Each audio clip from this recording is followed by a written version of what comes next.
ಓಂ ನಮೋ ನಾರಾಯಣ. ಓಂ ನಮೋ ನಾರಾಯಣ. ಈಗ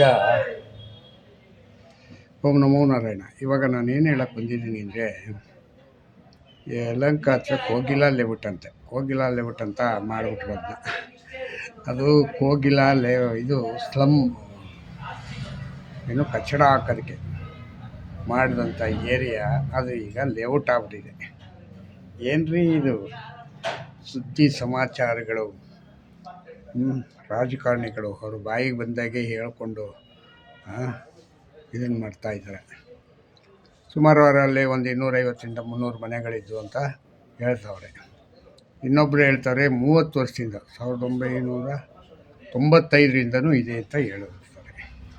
ಕೆಲವರು ಹೇಳ್ತಾರೆ ಇಲ್ಲ 23ವರೆಗೂ ಏನೂ ಆಗಿರಲಿಲ್ಲ, 23ರಿಂದ ಇದು ಮಾಡಿದ್ದಾರೆ ಅಂತ. ಇನ್ನೊಂದೇನಪ್ಪ ಅಲ್ಲಿ ಅಂದರೆ, ಒಂದಷ್ಟು ಜನ ಕೇರಳ ಮುಸ್ಲಿಮ್ಸ್ ಬಂದು ಅಲ್ಲಿ ಮನೆ ಶೆಡ್ಗಳು ಹಾಕಿದ್ರಂತೆ. ಆ ಕೇರಳ ಮುಸ್ಲಿಮ್ಸ್ಗೋಸ್ಕರ ಅನುಕೂಲ ಮಾಡಿಕೊಡೋಕ್ಕೋಸ್ಕರ ಈಗ ಹೊಸ ಒಂದು ಅಧ್ಯಾಯ ನಾಟಕ ಶುರು ಮಾಡಿದ್ದಾರೆ. ನಾಟಕ ಏನು, ಅದು ರಿಯಾಲಿಟಿನೇ. ಸಿದ್ದರಾಮಯ್ಯ ನಡಗಿ ಹೋಗಿದ್ದಾರೆ. ಯಾಕೆ ಹಂಗಂದರೆ, ಅವ್ರಿಗೆ ಸಪೋರ್ಟ್ ಆಗಿರ್ತಕ್ಕಂಥ ಕೇರಳದ ಏನವ್ರ ಹೆಸರು, ಕಾರ್ಯದರ್ಶಿ ಕೆ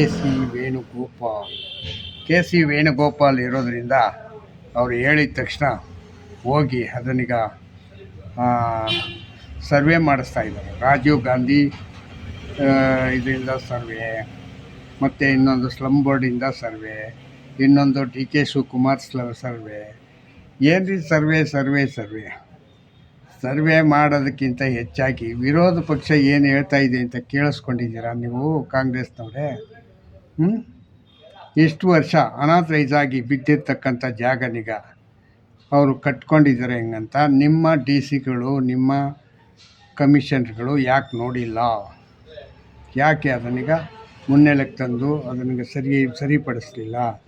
ಸುತ್ತ ಊರಿದೆ, ಮಧ್ಯದಲ್ಲಿ ಒಂದು ಸ್ಲಮ್ ಇದೆ ಅಂತ ಹೇಳ್ತಾ ಇದ್ದೀರಾ. ಈಗ ಆ ಸ್ಲಮ್ಮು ಹಿಂದೆ ಅದು ಕಸ ಹಾಕೋಕ್ಕೆ, ಕಸ ವಿಲೇವಾರಿ ಮಾಡೋಕ್ಕೆ ಅಂತೇಳಿ ಜಾಗನೀಗ ಕಾರ್ಪೊರೇಷನ್ನವರು ಖರೀದಿ ಮಾಡಿದ್ದು ಅಂತ. ಆ ಕಾರ್ಪೊರೇಷನ್ನವರು ಖರೀದಿ ಮಾಡಿರೋದ್ರಿಂದ ಆ ಜಾಗಕ್ಕೆ ಹೋಗಿ ನೋಡಿ ಈಗ ಏನು ಮಾಡಿದರು, ಆ ಇರ್ತಕ್ಕಂಥ ಸ್ಲಮ್ನೀಗ ಹೊಡೆದಾಕಿದ್ರು. ಅದನ್ನೀಗ ಹೊಡೆದಾಕಿ ಇದನ್ನೆಲ್ಲ ಮಾಡಾದಮೇಲೆ ನಿಮ್ಗೆ ಯಾಕ್ರಿ ಚಳಿ ಜ್ವರ ಬಂದ್ಬಿಟ್ಟೈತಲ್ಲ? ಎಲೆಕ್ಷನ್ ಬಂದ್ಬಿಡುತ್ತೆ. ಎಲ್ಲಿಗೆ? ಕೇರಳಕ್ಕೆ ಬರ್ತದೆ. ನಿಮ್ಗೇನು ಬರ್ತದೆ? ಕೇರಳದಲ್ಲಿರ್ತಕ್ಕಂಥ ಕೆ ಸಿ ವೇಣುಗೋಪಾಲ್ ಹೇಳ್ದಂಗೆ ಅಂತೇಳಿ ನೀವು ಅವ್ರಿಗೆ ಹೊಸ ಲೇಔಟ್ನೇ ಮಾಡಿಕೊಡ್ತೀನಿ ಅಂತ ಅನೌನ್ಸ್ ಮಾಡ್ತಿದ್ದೀರ ತರಾತುರಿಲಿ. ಅಂದರೆ ಇಷ್ಟು ಅರ್ಜೆಂಟಾಗಿ ಯಾಕೆ ಇಷ್ಟು ಹಿಂದೆ ಎಷ್ಟೋ ಕೆಲಸಗಳು ಬಿದ್ದಿದೆಯಲ್ಲ, ಯಾಕೆ ಮಾಡಿಲ್ಲ ಅವೆಲ್ಲ? ರೈತರದು ಎಷ್ಟು ಕೆಲಸ ಇಲ್ಲ ನಿಮಗೆ? ರೈತರಿಗೆ ಏನಾದ್ರು ಆದರೆ ಒದ್ದು ಓಡಾಯ್ತೀರಾ? ಆ ಮುಸ್ಲಿಮ್ನವ್ರಿಗೆ ಆಗೋದ್ರೆ ಓಡಾಯ್ತಿರಲ್ಲ. ಮಿಸ್ಟರ್ ಸಿದ್ದರಾಮಯ್ಯ ಅವರೇ, ಏನು ರೀ ನಿಮ್ಮ ಸರ್ಕಾರದಲ್ಲಿ ಡಿ ಸಿಗಳು ಮತ್ತು ಇವರೆಲ್ಲ ಬರೀ ಇದಕ್ಕೇನಾ, ಬರೀ ನಿಮಗೆ ಓಟ್ ಬೀಳೋ ಜಾಗನೇ ಇದು ಅಂತ ಹುಡುಕಿ ಕೊಡ್ತಾ ಇರ್ತಾರೆ. ಹಿಂಗೆಲ್ಲ ಮಾಡೋದ್ರಿಂದ ಸರ್ಕಾರಕ್ಕಿರಲಿ, ದೇಶದಲ್ಲಿ ಇರ್ತಕ್ಕಂಥ ಜನತೆಗೆ ಏನು ರೀ ನೀವು ಒಳ್ಳೆ ಮಾದರಿ ಆಗ್ತೀರಾ? ಇವತ್ತು ಎಲೆಕ್ಷನ್ ಬರುತ್ತೆ ಹೋಗುತ್ತೆ, ಮತ್ತು ನೀವು ಮುಖ್ಯಮಂತ್ರಿ ಆಗ್ತೀರಾ, ಹೋಗ್ಬಿಡ್ತೀರಾ. ಆದರೆ ನೀವು ಕೆಟ್ಟದ್ದನ್ನು ಮಾಡಿದ್ದು ತಲೆಯಂತ್ರ ಉಳ್ಕೊತದಲ್ಲ, ಇಂಥವ್ರು ಹಿಂಗೆ ಇಂಥ ಕೆಲಸ ಮಾಡಿಬಿಟ್ರು, ಇಂಥವ್ರು ಇಂಥ ಕೆಲಸ ಮಾಡಿಬಿಟ್ರು ಅಂತ. ನಿಮ್ಗೇನಾದ್ರು ವ್ಯಾಲ್ಯೂ ಇರ್ತದಾ ಹೇಳಿ? ಅಲ್ಲ, ಈಗ ಏನು ಇದರಲ್ಲೇನು ಮಡಿಕೇರಿನಲ್ಲಿ, ಮಡಿಕೇರಿನಲ್ಲೇ ಕರೆಕ್ಟು, ಅಲ್ಲಿ ಇದಾಯ್ತಲ್ಲ ಮಳೆ, ಇದರಲ್ಲಿ ಇದನ್ನೆಲ್ಲ ತುಂಬ ಮನೆಗಳೆಲ್ಲ ನೀರು ನುಗ್ಗಿ ಇದಾಯ್ತಲ್ಲ, ಅದಕ್ಕೆ ಇನ್ನೂ ಪರಿಹಾರನೇ ಕೊಡಲಿಲ್ಲ. ಎಷ್ಟು ವರ್ಷ ಆಯಿತು? ಅದೇನೋ 19ನಲ್ಲೇ ಇರಬೇಕನೋ, 19ನೋ 20ನಲ್ಲೋ ಏನೋ ಆಗಿದ್ದು. 20 ಅಲ್ಲ 19, 18 ಇಲ್ಲ 19, ಕುಮಾರಸ್ವಾಮಿ ಪೆರಡಲ್ಲಿ ಆಗಿದ್ದು. ಅದು 19ನಲ್ಲಿ ಕುಮಾರಸ್ವಾಮಿನೇ ಇದ್ದಿದ್ದು. ಅರ್ಥ ಆಯ್ತಾ? ಆವಾಗ ಆಗಿದ್ದು ಇವತ್ತವರೆಗೂ ಅಲ್ಲಿ ಮನೆಗಳಾಗಿಲ್ಲ ಹಂಗಂತ ಜನ ಮೊನ್ನೆನೂ ಕೂಡ ಅದರದ್ದು ಸುದ್ದಿ ಮಾಡಿದ್ರು, ಯೂಟ್ಯೂಬರಲ್ಲಿ ಹಾಕ್ತಾರೆ. ಮತ್ತು ಪತ್ರಕರ್ತರು ಹೇಳ್ತಾರೆ. ಯಾವ ಪತ್ರಕರ್ತರು ಹೇಳಿದ್ರು ಅಂತಲೂ ಯಾವುದಕ್ಕೂ ಬೆಲೆ ಕೊಡಲ್ಲ. ಅರ್ಥ ಆಯ್ತಾ? ಈಗ ನಿಮ್ಮ ಕೆ ಸಿ ವೇಣುಗೋಪಾಲ್ ಒಂದೇ ಒಂದು ಸುದ್ದಿಗೆ, ಮತ್ತು ಕೇರಳದ ಮುಖ್ಯಮಂತ್ರಿ ಪಿಣರಾಯಿ ವಿಜಯ್ ಒಂದು ಟ್ವೀಟ್ ಮಾಡಿದ್ರು ಅಂತೇಳಿ ಎದ್ದು ಫೈಲ್ ಹಿಡ್ಕೊಂಡು ಓಡಾಡ್ತಾ ಇದ್ದೀರಲ್ಲ, ನಿಮಗೆ ಏನಾದರೂ ನಾಚಿಕೆ ಮಾನ ಮರ್ಯಾದೆ ಏನಾದರೂ ಇದೆಯಾ? ಹೇಳಿ. ಅಲ್ಲ, ಆಗೋ ಕೆಲಸನೀಗ ಬಿಟ್ಟು ಆಗದೇ ಇರೋ ಕೆಲಸನೀಗ ಓಡಾಡ್ತಾ ಇದ್ದೀರಲ್ಲ.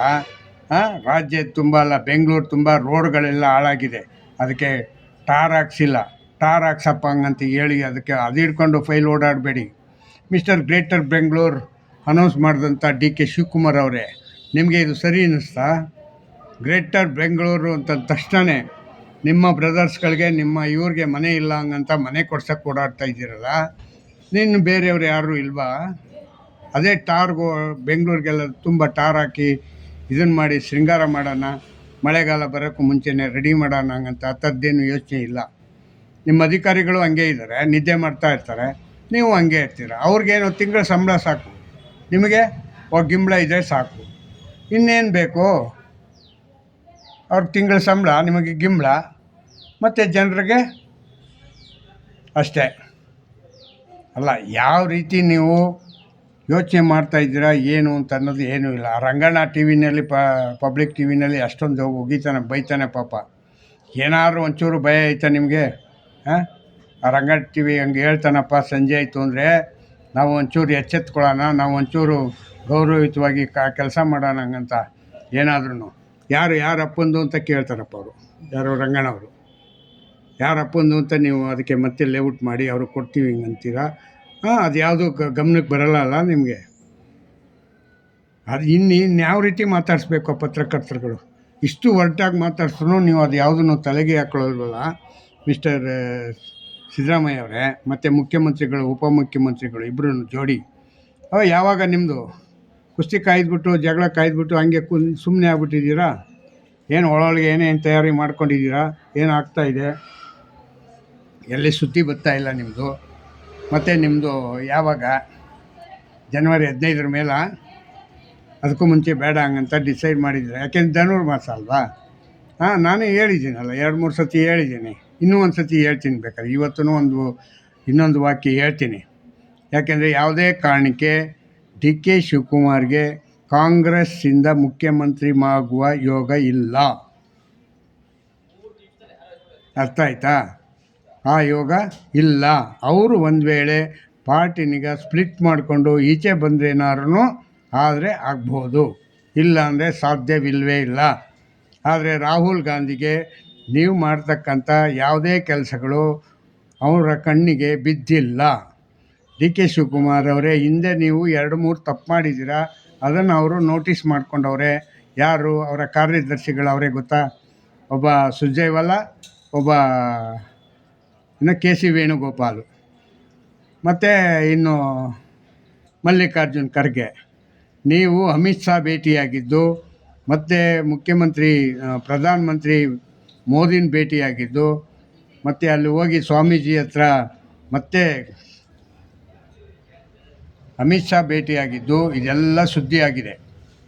ಅರ್ಥ ಆಯ್ತಾ? ನೀವು ಡೆಲ್ಲಿಗೆ ಅಂತ ಹೋದಾಗೆಲ್ಲ ನೀವು ಸರ್ಕಾರದ ಕೆಲಸ ಮಾಡಿಸ್ಕೊಳಕ್ಕೆ ಓಡಾಡಿದ್ರು ನಿಮ್ಮನ್ನೀಗ ಅವ್ರ ಹತ್ರನೇ ಹೋಗಿದ್ದಾರೆ ಅಂತ ಅವರು ಕನ್ಸಲ್ಟ್ ಮಾಡ್ಕೋತಾ ಇದ್ದಾರೆ.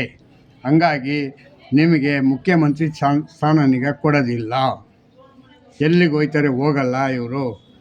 ನಮ್ಮ ಪಕ್ಷ ಬಿಟ್ಟು ಹೋಗೋಕ್ಕೆ ಇವ್ರಿಗೆ ಧೈರ್ಯ ಇಲ್ಲ ಅಂತ ಗೊತ್ತಾಗ್ಬಿಟ್ಟಿದೆ ಅವ್ರಿಗೆ. ಅವಾಗೇನು ಮಾಡ್ತೀರಾ ನೀವು ಹೇಳಿ? ಡಿ.ಕೆ. ಶಿವಕುಮಾರ್ ಅವರೇ, ನಿಮ್ಮ ಸುದ್ದಿ ಹೆಂಗೆ ಅಂತ ಗೊತ್ತಾಯ್ತಾ? ಈಗ ನಾನು ಹೇಳ್ತಾ ಇದ್ದೀನಿ, ನೀವು ಮಾಡಿಕೊಂಡ ತಪ್ಪು ನಿಮ್ಮ ತಲೆ ಮೇಲೆ ನೀವೇ ಮಣ್ಣು ಹಾಕ್ಕೊಂಡ್ರಿ. ಏನಂತ? ಕುಂಭಮೇಳದಕ್ಕೆ ಹೋದ್ರಿ, ಕುಂಭಮೇಳದಲ್ಲಿ ನಿಮ್ಮ ಹೆಂಗಸರು ಮಕ್ಕಳು ಎಲ್ಲ ಕರ್ಕೊಂಡು ಹೋದ್ರಿ. ಅಲ್ಲಿಂದ ಬಂದು ಏನೋ ಒಂದಷ್ಟು ಹೇಳಿದ್ರಿ, ನಾನು ಹಿಂದೂ ಅಂತ. ವಿಧಾನಸಭೆಯಲ್ಲಿ RSS ಹಾಡು ಹೇಳ್ಬಿಟ್ರಿ, ಸದಾ ಹೊಸ್ತಲೆ ಹೆಂಗಂತ ಅಂದ್ಕೊಂಡು. ಸದಾ ಹೊಸ್ತಲೆ ಅಂತ ಹೇಳಿದ ತಕ್ಷಣ ಇವ್ರಿಗೆಲ್ಲರಿಗೂ ನಡ್ಕ ಶುರು ಆಗೋಯ್ತು. ಏನು ನಡ್ಕ? ಏನಿಲ್ಲ, ಇವತ್ತೆಲ್ಲ ನಾಳೆ ಅವರು BJPಗೆ ಹೋಗ್ತಾರೆ ಹಂಗಂತ. BJPಗೆ ಹೆಂಗೆ ಹೋಗ್ತಾರೆ? ಹೋದರೆ ಯಾರು MLAಗಳು ಹೋಗಲ್ಲ ಅಂದ್ಕೊಂಡವ್ರೆ. ಇದ್ದರೂ ಇರ್ಬೋದು. ಮತ್ತು ಇಲ್ಲೆಲ್ಲ ಪೇಪರ್ನಲ್ಲಿ ಪತ್ರಿಕೆಗಳೆಲ್ಲ ಸುದ್ದಿ, ಇಷ್ಟು 75 ಜನ ರೆಡಿ ಮಾಡವ್ರೆ, 95 ಜನ ರೆಡಿ ಮಾಡವ್ರೆ. ಒಂದೊಂದು ಬ್ಯಾಚು ಒಂದೊಂದು ಪತ್ರಿಕೆ ಅರ್ಥನೂ ಒಂದೊಂದು ಗ್ರೂಪ್ನಿಗ ಬರಿತಾ ಇದ್ದಾರೆ. ಇದು ಎಷ್ಟು ನಿಜನೋ ಎಷ್ಟು ಸುಳ್ಳೋ ಗೊತ್ತಿಲ್ಲ, ಆದರೆ ನಾನಂತೂ ನಂಬೋನಲ್ಲ. ಆದರೆ 100ಕ್ಕೆ 99% ನೀವು 100ಕ್ಕೆ 100 ಹೇಳಿದ್ರು ತಪ್ಪಾಗಲ್ಲ. ಕಾಂಗ್ರೆಸ್ಸಿಂದ ಮುಖ್ಯಮಂತ್ರಿ ಆಗುವ ಯೋಗ ಇಲ್ಲ. ನೀವು ಇನ್ನು ಮುಂದೆ ಬೇರೆ ದಾರಿನೇ ಹುಡ್ಕೋಬೇಕಾಗಿರುತ್ತೆ.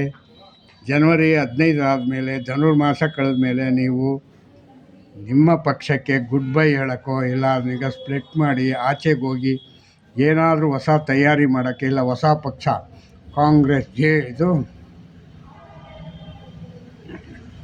ಇವ್ರಿಗೂ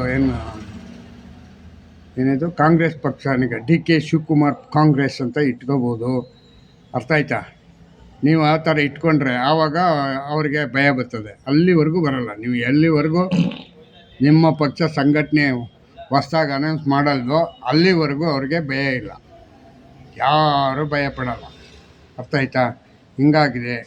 ನಾನು ಇನ್ನೂ ಹೆಚ್ಚಿಗೆ ಮಾತಾಡೋದಕ್ಕೆ ಆಗಲ್ಲ. ಜೈ ಹಿಂದ್, ಜೈ ಕರ್ನಾಟಕ ಮಾತೆ, ಓಂ ನಮೋ ನಾರಾಯಣ. ನೀವು ನನ್ನ ಸಬ್ಸ್ಕ್ರೈಬ್ ಮಾಡಿ, ಶೇರ್ ಮಾಡಿ, ದಯವಿಟ್ಟು ನನ್ನ ಅಲ್ಲಿ ಗಂಟೆ ಇದೆ ಹಾಲ್ ಅಂತ ಒತ್ತಿ. ನಿಮಗೆ ನಾನು ಕೊಡ್ತಕ್ಕಂಥ ಎಲ್ಲ ವೀಡಿಯೋನು ನಿಮಗೆ ಕಳಿಸ್ಕೊಡ್ತೀನಿ. ಜೈ ಹಿಂದ್, ಜೈ ಕರ್ನಾಟಕ ಮಾತೆ, ಓಂ ನಮೋ ನಾರಾಯಣ, ಓಂ ನಮೋ ನಾರಾಯಣ.